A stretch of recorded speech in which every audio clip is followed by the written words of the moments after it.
मनीषा कोइराला, जिन्हें आपने हीरा मंडी सीरीज में देखा होगा, एक टाइम पे वो बॉलीवुड की मोस्ट फेमस एक्ट्रेस की लिस्ट में आती थी। माधुरी दीक्षित से तक उनका कंपैरिजन किया जाता था। बड़ी मुश्किल बाबा, बड़ी मुश्किल, दिल पे अटक जाए आशिकों को। उन्होंने लज्जा, दिल से, खामोशी जैसी कितनी ही अमेजिंग मूवी करी है। बट इतनी फेमस एक्ट्रेस होने के बाद भी कैसे उनका करियर डाउनफॉल में चला गया, कैसे alcohol and extra marital affair ने उनके करियर को इफेक्ट किया। डायरेक्टर सुभाष घई के मनीषा को हरास करने के बाद भी क्यों मीडिया ने सारा ब्लेम मनीषा पर ही डाल दिया, एंड कैसे एक टाइम पर कैंसर जैसी डेंजरस डिसीज ने मनीषा की जीने की ख्वाहिश ही छीन ली थी। So in this video we'll talk about the tragic life of Manisha Koirala. तो मनीषा का बर्थ 16 अगस्त 1970 में हुआ था एंड वो नेपाल के एक इन्फ्लुएंशियल फैमिली से बिलोंग करती है। उनकी फैमिली में मोस्टली जो लोग थे ना, वो पॉलिटिक्स में थे। सो क्योंकि वो एक पॉलिटिकल फैमिली से आती थी, तो स्टार्टिंग में तो उनके पेरेंट्स उनके एक्टिंग करियर के लिए रेडी नहीं थे, बट धीरे धीरे करके मनीषा ने अपने पेरेंट्स को मना लिया एंड उन्होंने 1989 में नेपाली मूवी से अपने करियर की शुरुआत करी, जिसके बाद उन्होंने कुछ मॉडलिंग असाइनमेंट भी करे। बट क्योंकि अब उन्हें बॉलीवुड में एक्टिंग करना था, तो वो मुंबई में आके शिफ्ट हो गए एंड 1991 में उन्हें मिली सुभाष घई की मूवी सौदागर, जो कि एक कमर्शियल सक्सेस थी।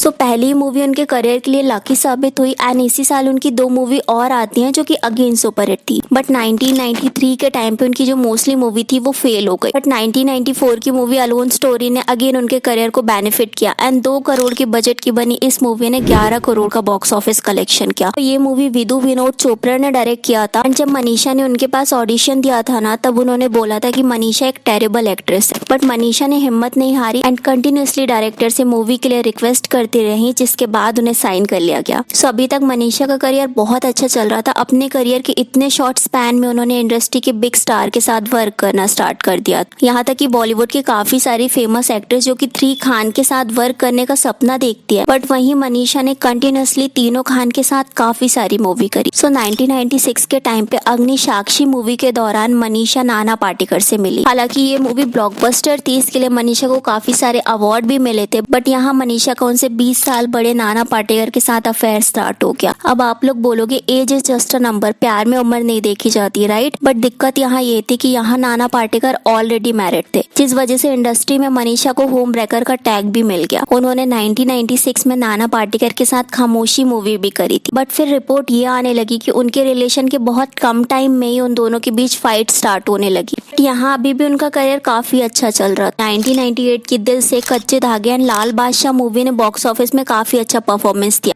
आँखों ने कुछ ऐसे छुआ, हल्का हल्का उन्स हुआ। जहाँ अभी उनकी प्रोफेशनल लाइफ अच्छी चल रही थी, वहीं अब उनकी पर्सनल लाइफ में प्रॉब्लम आनी स्टार्ट हो गई। नाना पाटेकर एंड मनीषा की जो फाइट थी वो एक्सट्रीम लेवल पे जाने लगी। वो मनीषा पे अब काफी सारे रिस्ट्रिक्शन लगाने लगे थे, अदर एक्टर्स के साथ वर्क करने को उन्हें मना करते थे।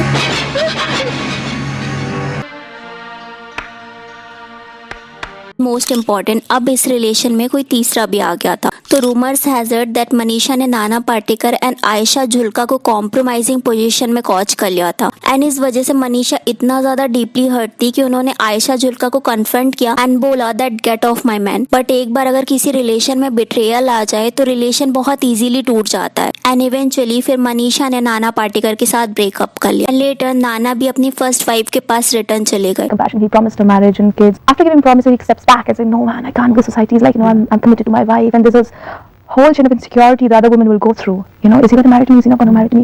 So the whole focus is on marriage. तो यहाँ नाना पाटेकर की हमें जितनी भी जेंटलमैन वाली इमेज दिखाई गई है ना, वो फेक है, क्योंकि वो पहले से ही कैसे नौबत है। इवन तनुश्री दत्ता ने भी उनके ऊपर मीटू का एलिगेशन लगाया है। तो इतनी सारी स्टोरी फेक तो नहीं हो सकती, राइट? सो इस ब्रेकअप की वजह से मनीषा डिप्रेशन में रहने लगी। उन्होंने अपनी सैडनेस को कम करने के लिए अल्कोहल का सहारा लिया, बट ये अल्कोहल ने ही उनके करियर को डिस्ट्रॉय कर दिया, क्योंकि जब वो अल्कोहल एक्सट्रीम अमाउंट में कंज्यूम करने लगी तो वो सेट पे जाके एक्टर एंड डायरेक्टर से फाइट करने लगी। उनका बिहेवियर उस टाइम पे इतना ज्यादा एरोगेंट हो गया था कि उन्हें अनप्रोफेशनल का टैग भी मिल गया था। इवन सुभाष घई जो एक बहुत ही फेमस डायरेक्टर है, उन्होंने भी सेट में मनीषा को मॉलेस्ट किया था। मनीषा के साथ उन्होंने अनवांटेड एडवांटेज लेने का ट्राई किया, यहाँ तक कि मनीषा ने ये तक बोल दिया था that Subhash Ghai was a जानवर। इतनी ज्यादा डरी हुई थी that she doesn't know what to do. But क्योंकि सुभाष घई इंडस्ट्री में उस टाइम एक पावरफुल पोजीशन में थे एंड मनीषा उस टाइम पे न्यू कमर थी, तो सुभाष घई के पावर की वजह से मीडिया ने सारा ब्लेम मनीषा पे डाल डाल दिया। ये बोला जाने लगा कि हरासमेंट की जो ये फेक न्यूज थी वो मनीषा की मदर ने फैलाई है। जबकि सुभाष घई की हम हिस्ट्री देखिए तो उनका महिमा चौधरी एंड ऐश्वर्या राय के साथ भी कास्टिंग काउच में नाम आया है। इनफैक्ट शक्ति कपूर ने तो स्टिंग ऑपरेशन में डायरेक्टली सुभाष घई को एक्सपोज कर दिया था, बट सुभाष घई इतने ज्यादा पावरफुल थे कि वो सारे एलिगेशन से बचते चले एंड एक्ट्रेस को ही ह्यूमिलिएशन का सामना करना पड़ता। सो 2001 के टाइम पे मनीषा ने लज्जा मूवी करी जो एक मल्टी स्टारर मूवी थी। इस मूवी को ऑडियंस का काफी अच्छा रिस्पॉन्स मिला एंड इस मूवी में माधुरी के साथ उनका एक बड़ी मुश्किल सॉन्ग भी था जो कि काफी ज्यादा फेमस हुआ था। बड़ी मुश्किल बाबा बड़ी मुश्किल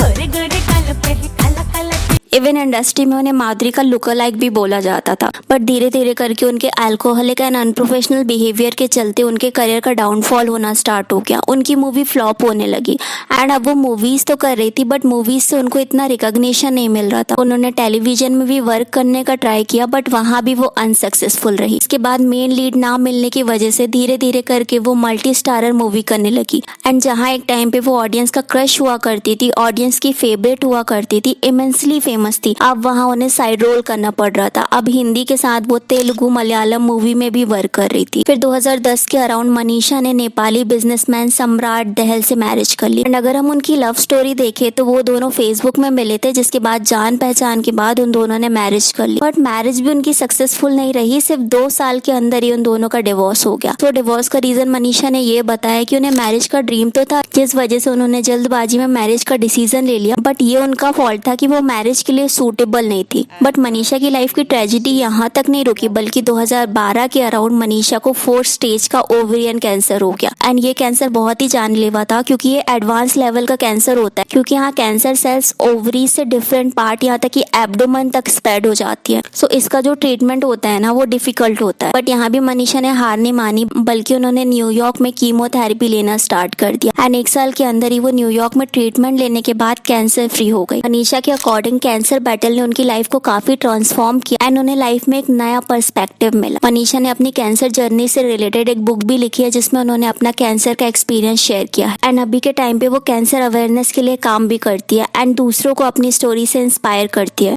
Please let me go. I can't take this pain. Too much of struggle, too much of pain. But इतने बड़े कैंसर ट्रीटमेंट के बाद भी उन्होंने मूवी में वर्क करना नहीं छोड़ा, बल्कि 3 साल बाद 2015 से उन्होंने फिर से बॉलीवुड में अपना कमबैक किया एंड लव स्टोरी संजू जैसी अमेजिंग मूवी में वर्क किया एंड 2015 से अगर हम 2023 की बात करें तो उन्होंने 11 मूवी करी एंड फिर 2024 में उनकी हीरा मंडी सीरीज आती है जो कि संजय लीला बंसाली ने डायरेक्ट किया था। इस सीरीज में मनीषा का बहुत ही इम्पैक्टफुल रोल था एंड ये सीरीज काफी सक्सेसफुल भी रही थी। दर्द इतना है कि कमबख्त हकीम दवा की जगह मौत लिख देगा। एंड इतने सालों तक मनीषा जो अप्रिशिएशन के लिए तरस रही थी वो अप्रिशिएशन उन्हें हीरा मंडी सीरीज से मिला। लोग मनीषा को अप्रिशिएट कर रहे थे, उनके बारे में जानना चाह रहे थे, उनके बारे में बात कर रहे थे एंड ऑडियंस ने उनकी अमेजिंग एक्टिंग स्किल्स को अप्रिशिएट भी किया। सो मनीषा का अगर हम करियर ग्राफ देखें तो उन्होंने अपने करियर में 87 मूवीज करी है एंड कुछ टेलीविजन शोज भी करे हैं। उनकी पूरी लाइफ ट्रेजेडी से कम नहीं रही है। उनके करियर का डाउनफॉल होना, marriage, unprofessionalism, I started openly doing that. मुझे लगता है मैं बदल गई थी, मुझे लगता है वंस आ गया था। नाना पाटेकर के साथ उनका public breakup, alcohol, even life threatening disease ने भी उनको डिस्ट्रॉय करने का ट्राई किया, बट मनीषा ने हार नहीं मानी। उन्होंने अपनी लाइफ में आई हुई सारी प्रॉब्लम को एक्सेप्ट किया एंड बहुत ही मैच्योरिटी के साथ हैंडल किया। आज मनीषा 55 ईयर ओल्ड है एंड अभी भी वो कंटिन्यूअसली मूवीज कर रही है। अगर कोई और उनकी जगह होता तो शायद ही इतनी प्रॉब्लम्स को हैंडल कर पाता, but she did and she von. आज मनीषा सिंगल एंड अपनी लाइफ में हैप्पी है। So what I thought about Manisha Koirala, let me know in a comment। And Yami Gautam के करियर कंट्रोवर्सी एंड कैसे वो एक होम ब्रेकर एंड बुली हैं, जानने के लिए इस वीडियो को क्लिक करें।